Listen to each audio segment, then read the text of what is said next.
Committee on Finance is resumed. This morning we will hear the proposed budget of the DAP, PCED, and GCG.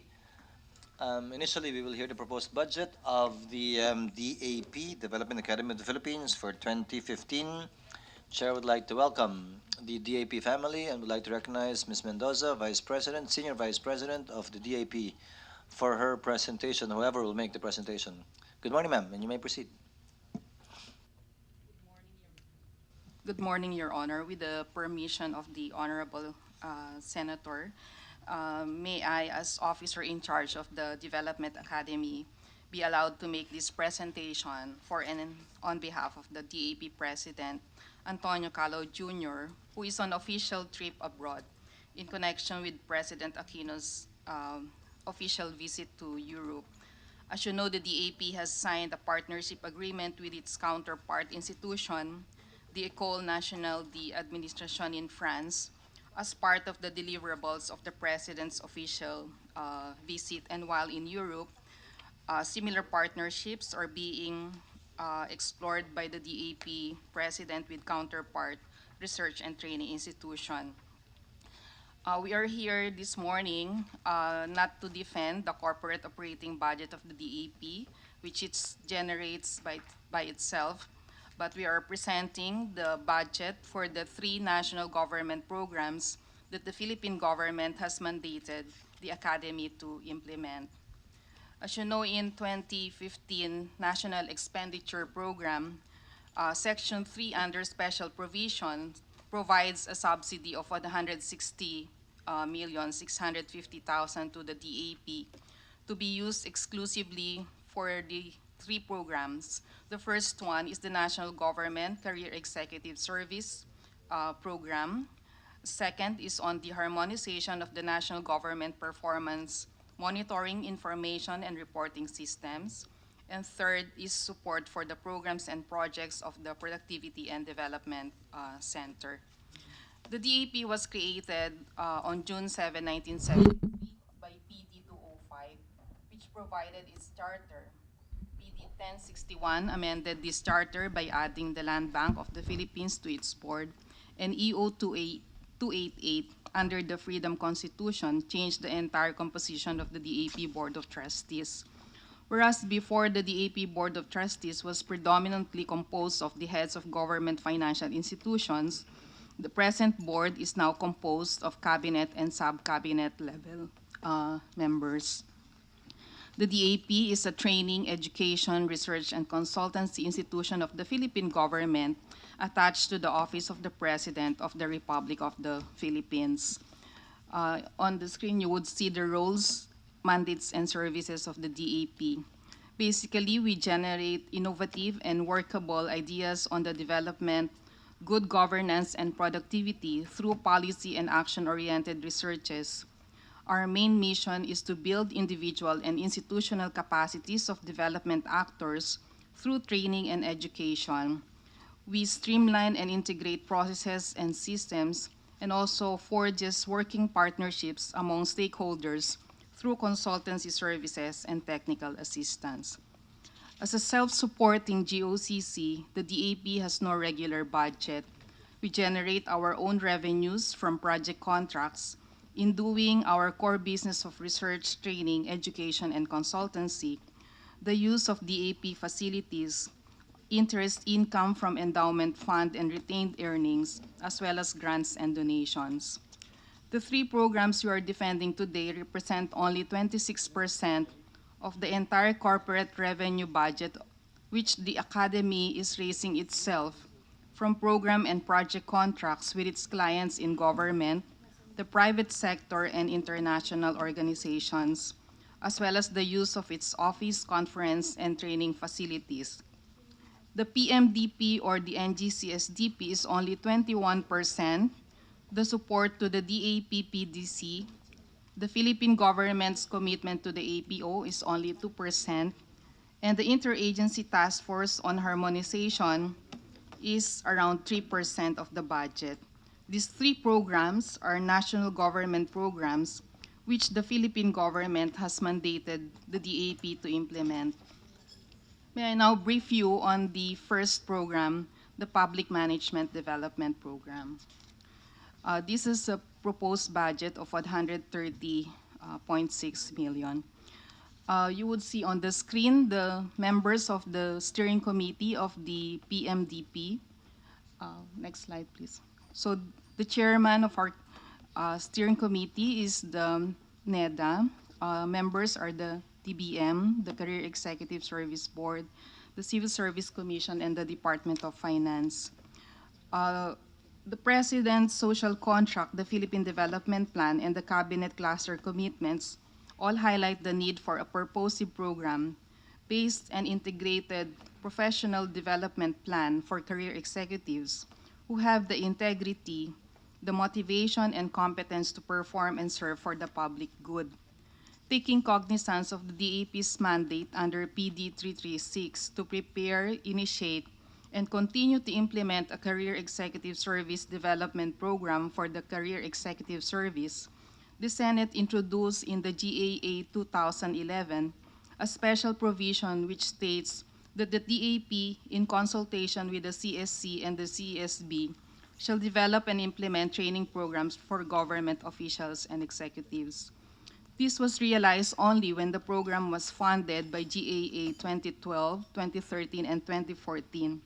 The 2015 NEP carries the same provision.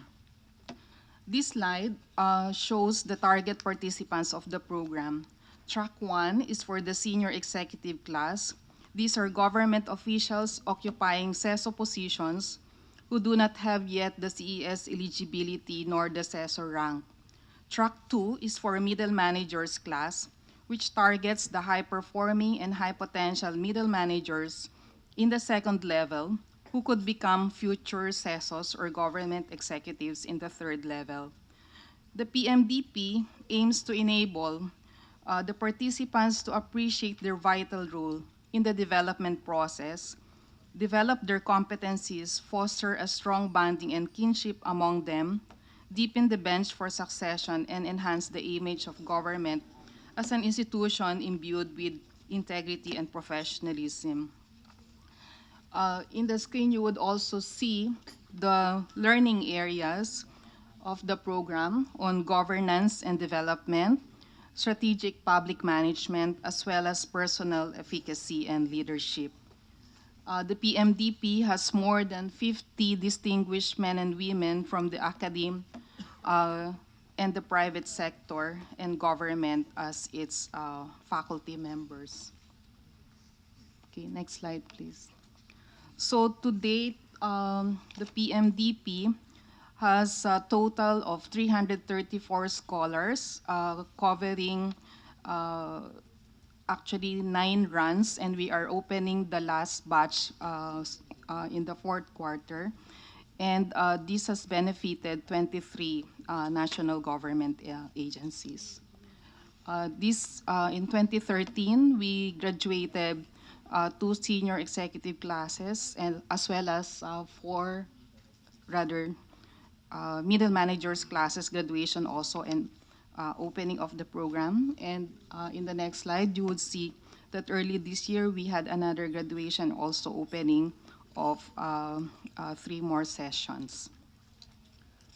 So this slide is quite small, but it's just showing the number of scholars that we have from each of the national line agencies.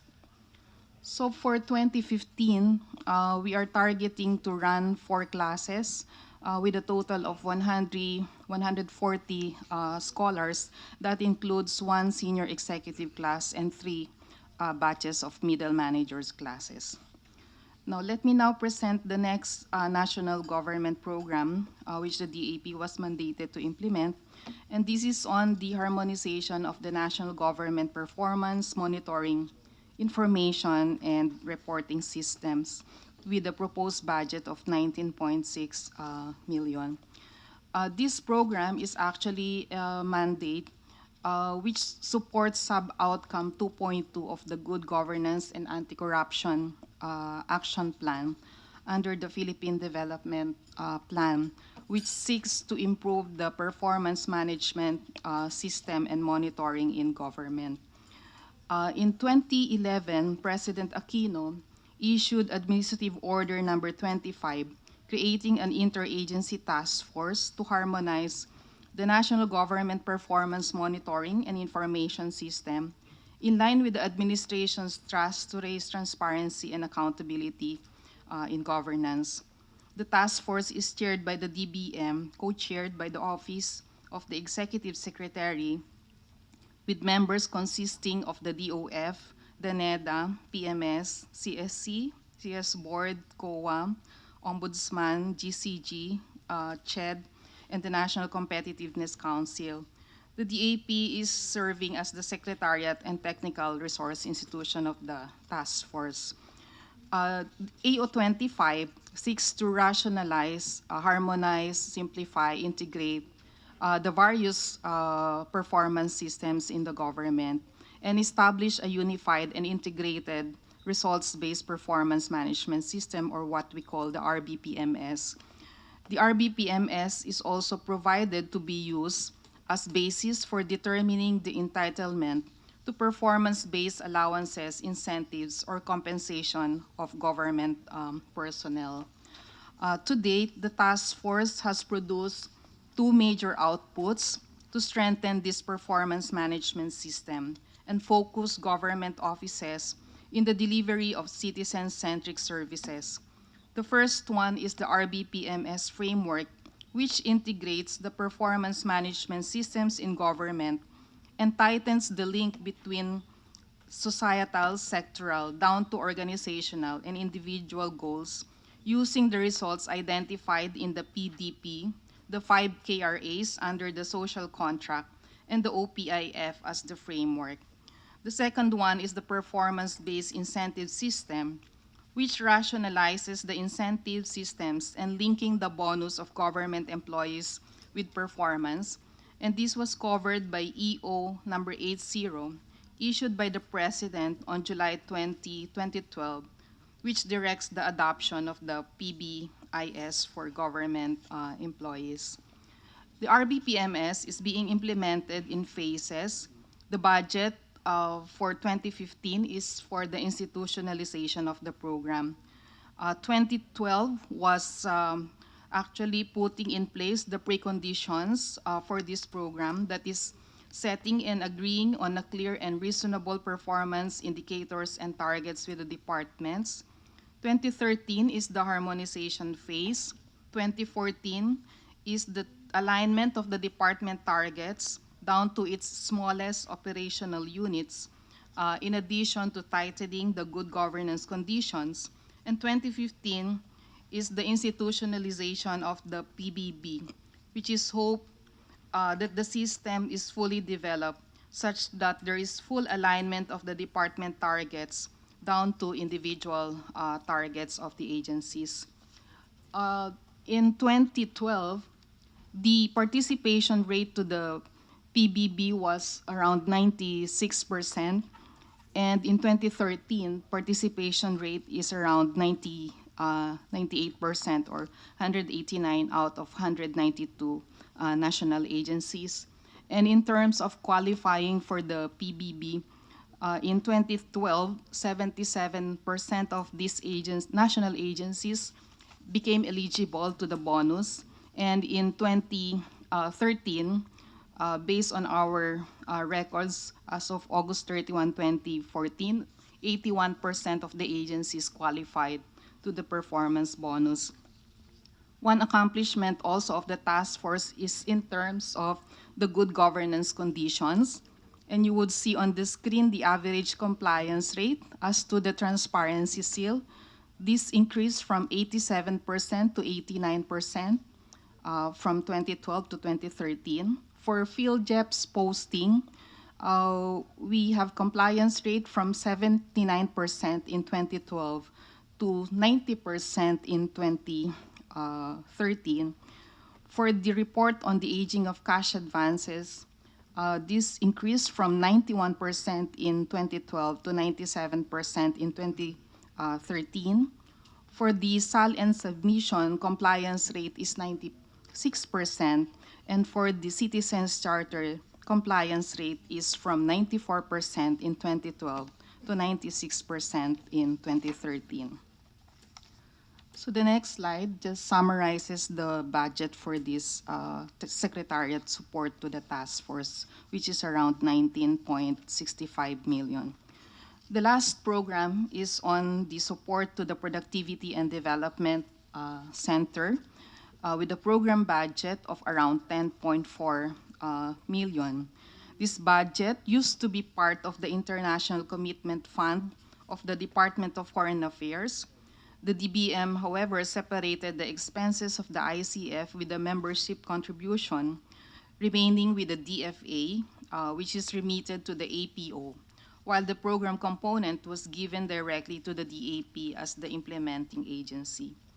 By way of a backgrounder on APO, it is actually the Asian Productivity Organization, like the United Nations or the ASEAN.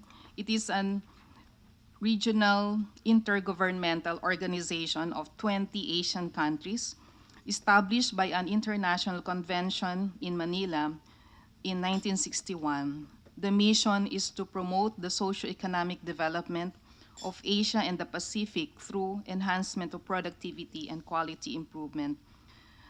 There are 20 member countries, and the Philippines is one of the 9 original charter members of the APO. As mentioned earlier, it is a regional intergovernmental organization contributing to the socio-economic development of Asia through productivity and quality improvement. Each member country has a national productivity organization, and in the Philippines, it is the DAP. This happened in 1973 because the original implementing agency was actually the NEDA. In the Memo of Agreement signed in 1973, NEDA, as the implementing agency of the APO, transferred its functions through the Productivity and Development Center established at the DAP. And when PD 205 was signed into law, the DAP charter formalized the transfer of the PDC to the DAP. The transfer of the APO PDC from NEDA to DAP was in view of the fact that APO and DAP activities are similar, as you could see on the screen, and the programs are also similar. So you'd see on the screen some of the international conferences and hostings we had in 2013 and 2014, and that includes the development of productivity practitioners, which is a basic program we conduct for the member countries. Most recently is the experts meeting on performance management for public sector organization and the like. So next slide, please. So these are the other hostings. Next slide, please. Next slide. So then this slide shows the number of Filipinos per sector benefiting from APO programs abroad, and the 10.4 million budget, which is in the NEP 2015, is actually for local programs which the Philippines will be running next year, which will be attended by local and foreign participants. Okay, so this is the total number of projects to be implemented in 2015, 56 in total, with the target participants of 112. And the last slide is actually the breakdown of the proposed budget. So for your appreciation, I think for the last slide, it shows that the amount remained the same for over the past immediate 3 years. And the increase in the number of APO project commitments that will be implemented in 2015, actually from 14 last year to 17 in 14 this year to 17 in 2015. We are asking for a slight adjustment to the budget, which is an increase of around 7%. So that's it, Your Honor. These are the 3 national government programs that the DAP has been mandated to implement. Thank you for your attention. Thank you, ma'am. Just a few questions, ma'am. Your projected revenues in 2015 will be 454,396. Is that accurate? Yes, Your Honor. And based on the documents I have here, your expenditures will amount to 607,552. Yeah, Your Honor, I will ask our finance officer Please, to answer. whoever is capable of answering. Ms. Armas, Adi Armas, ma'am? Good morning, Your Honor. Tama po ba yan? Yes, sir. The one reflected on the top of the revenue are projects emanating from our regular operations. It does not include the subsidy projects. Just confirming, ma'am. 607,552 Yes, the yung total 607, expenditures. sir, represents the expenses for the year. So you will have a total loss of projected loss of 153,156. Yes, sir. Government subsidy is at 160.65. Yes, sir. So you will have a net profit of 7.494 million for the year Yes, sir. projected. Yes, sir. Magkano po yung pondong naiiwan pa sa inyo na idadagdag sa retained earnings ninyo sa ngayon? Last year po was 4.11. Ang nadagdag. But how much is Yes, the sir. running total right now?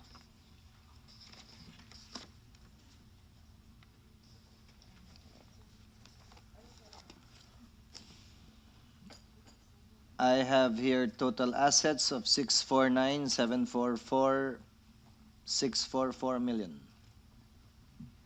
Right now, sir, ang aming total retained earnings as of 2013 is 72.607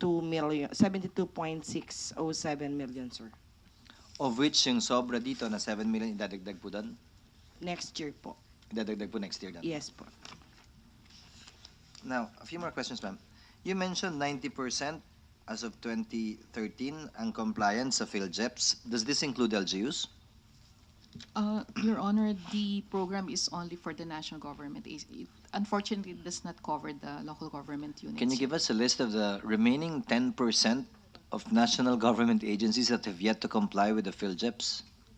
Yes, Your Honor, we can Kindly do that. submit that to us, ma'am. SALN, you mentioned 96% compliance. Can you also submit to us yung remaining 4% that are up to, as of now, still non-compliant with the SALN requirement?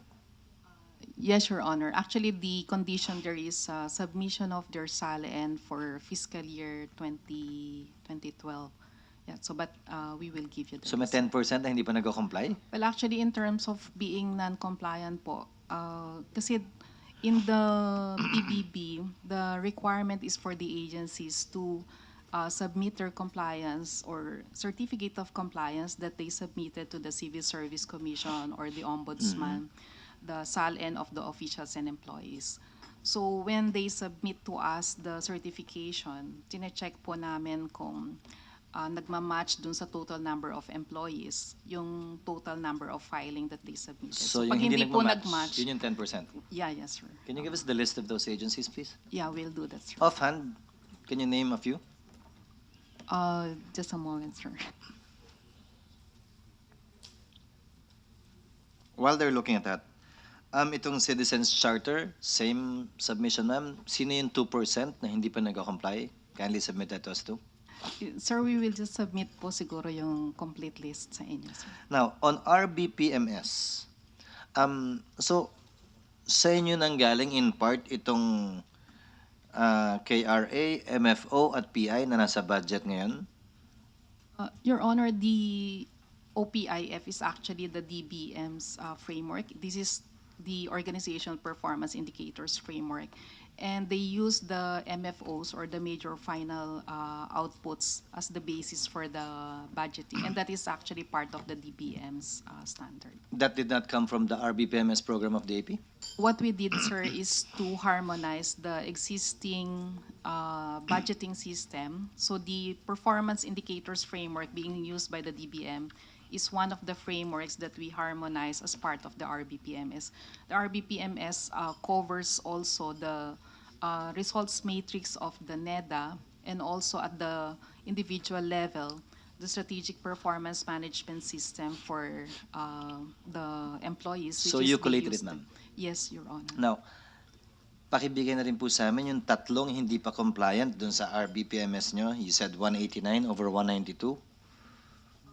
Yes, Your Honor, the RBPMS actually provides that agencies can use this as basis for setting their targets that will be used for the performance-based incentives.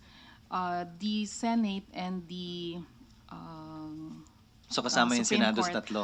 are encouraged to participate, but up to this time, hindi pa po nag-participate. The And House participated already. Not yet, Your Honor. So it's the House, the Supreme Court, and the Senate. Ito yung Yeah, tatlo. And the Commission on Elections, Your Honor. Ma'am, 189 over 192. Tatlo lang ang kulang. Pang-apat na yung COMELEC. One count lang po kami sa Sa Congress. legislature. Yeah. Now, I'm going to that actually. Thank you at binanggit niyo ho yan. Hanggang ngayon kasi hindi ko alam kung saan hinugot ng DBM to eh. Saan galing nga ba yung mga PI na yan? I'll give you an example.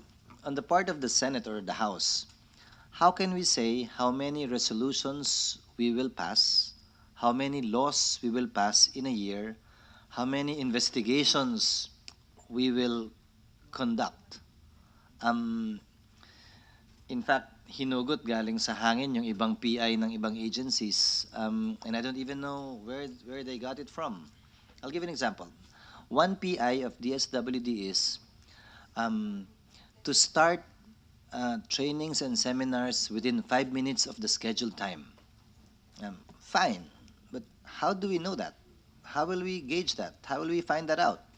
They just give us outputs without even knowing where and how it was generated.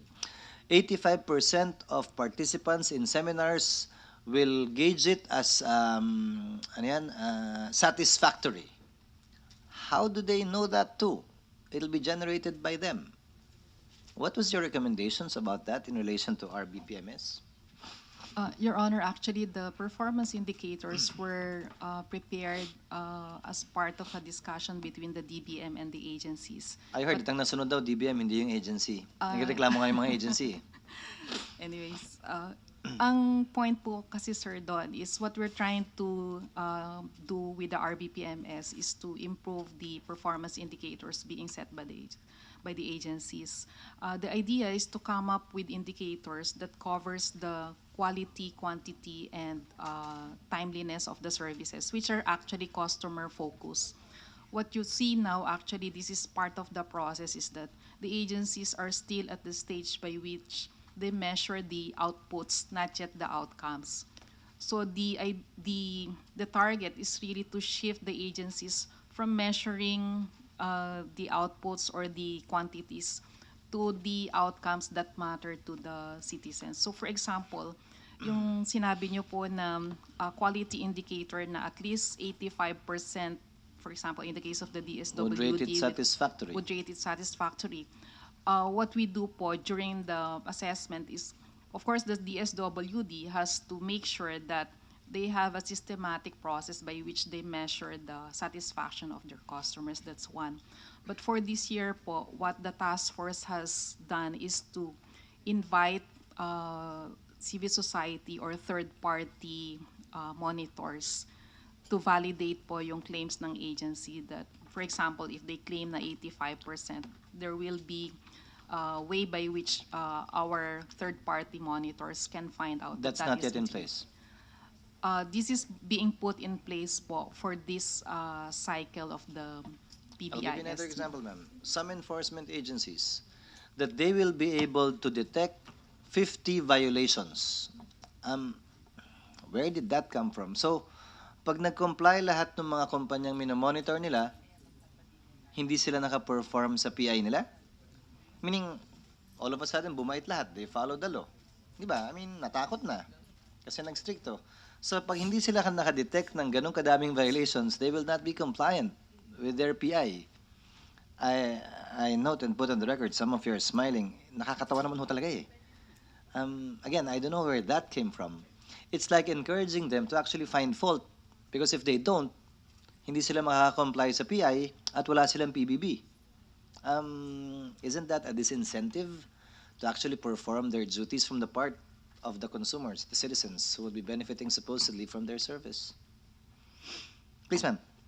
Your Honor, the idea actually is not just to look at what the agencies are declaring, and we're actually probing the agencies. So number one, agencies are supposed to declare their baselines. So normally yung targets po nila, kino-compare yan doon sa historical. Now, for certain indicators like that po, minsan mas maganda na mas konti yung marireport. Hindi yun ang nakalagay, ma'am. Well, of course, yun nga po yung sinasabi namin. We're refining po yung mga targets ng agencies, and this is actually a continuing work between the agency mismo and the DBM. And the other thing po that that is being done is to pair it also with yung benchmarks with other agencies, no? Yung But sa as of now, targets nila. ma'am, if 81% as of August, if I remember the figures correctly, qualified for PBB, and last year about over 70%, it means that we based the PBB last year and we will base the PBB this year on an imperfect system. Meaning to say, may mabibigyan na hindi naman deserving, may hindi naman mabibigyan na baka naman deserving. So in that sense, it is a work in progress. Yes, Your Honor. But what we can say is that in the study of the World Bank, they found out that in the first cycle of the PBB implementation, there was actually a marked improvement in terms of the efforts of the agencies to clean up their performance indicators, as well as to make sure that the targets are cascaded to the different departments. Actually, when the budget was first proposed for 2013, yung mandate, mission at vision ng Senado at Kongreso, blanco eh. DBM did not even provide any. Nagmukha tuloy wala kaming vision sa budget so we had to come up with one in time for the 2013 budget. Yung MFOs, galing din po ba yan sa RBPMS?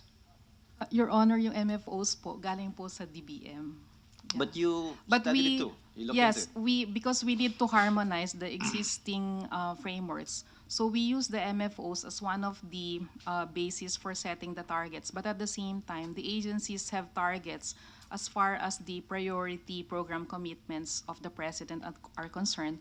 And then the agencies also have targets as far as the good governance conditions are concerned. Also targets with respect to most recently the ease of doing business. Can you look at this too, ma'am, as a favor on the part of the Committee on Finance, because we're confused since you're collating and coordinating these things or part of the team that does it. Pinresent po nila yung budget sa amin, PS, MOE, CO. Okay lang yan. Tama, dapat naman po talaga nun eh. Pero pinresent din nila yung budget sa amin by KRA and by MFO and broke it down by PS into PS, MOE, and CO. But when we asked any agency, I will ask the GCG in a while, pag bin-breakdown mo yun by MFO, may nakalagay na PS, MFO1. May nakalagay na MOE, MFO1. May walang CO usually. If I ask them, so sino-sino yung sinusweldohan natin under MFO1? An MFO does not necessarily correspond to an office within the agency. In fact, an office within the agency is performing separate roles in various MFOs. So pag tinanong ko sila saan galing yun, sa totoo lang, hindi sila makasagot. They cannot break it up. Na sino yung eksaktong sinusweldohan ng 7 million na PS para sa MFO na ito. They have no idea. In fact, I think they just divided up the total according to how busy they are in relation to one MFO. But I've been asking for names, items, positions that are being given a salary under the PS column, and they cannot give me any. None has been able to give me so far. Yung MOE, ganun din. Kasi hindi naman naka-breakdown by office yung MFO. Yung MOE, sabog-sabog din. Malay nila kung alin yung bond paper na gagamitin para sa MOE dun sa particular MFO na yon. Malay nila kung anong traveling yung gagamitin sa MFO na yon because it's not broken down by office. And it has been giving us confusion the past 2-3 budget cycles. I admit it's a work in progress, but perhaps you can help us clarify these matters in the subsequent budget proceedings in line with your RBPMS program. Because fine, it may look good on paper, but if you go down to the nitty-gritty and ask them about the basics and specifics, none of the agencies have actually been able to answer us. Kindly do that, ma'am, please. Yes, Your Honor. This is actually a matter that we will raise to the Department of Budget and Management. But at the same time po, I think the key there is actually identifying the programs that fall under each MFO. And so the attribution of the PS and the MOE can be properly made. Can you also give us, ma'am, as a final note, can you also give us your proposed expenditures for your budget of 607,552? I ask this for one reason only. We're trying to collate all the expenditures on development of government. DAP would be included. So kung may infra expenditure kayo, we would like to include it as part of the total government expenditures on infrastructure para mapakita. Hindi lang naman DPWH o DOTC budget yung infra. We have government agencies, GOCCs too, that spend on infra, and you would like to include that as part of the total as well, including other developmental programs and projects. So can you include that as part of your submission, ma'am? Yes, Your Honor, we'll do that. Thank you very much, ma'am. Conditioned upon the submissions asked for by the chair, the proposed budget or subsidy for the DAP for 2015 is hereby approved by committee, favorably recommended to plenary for its deliberation and final approval. Thank you very much for coming this morning, ma'am, and good morning. Thank you very much, Your Honor. Morning, ma'am.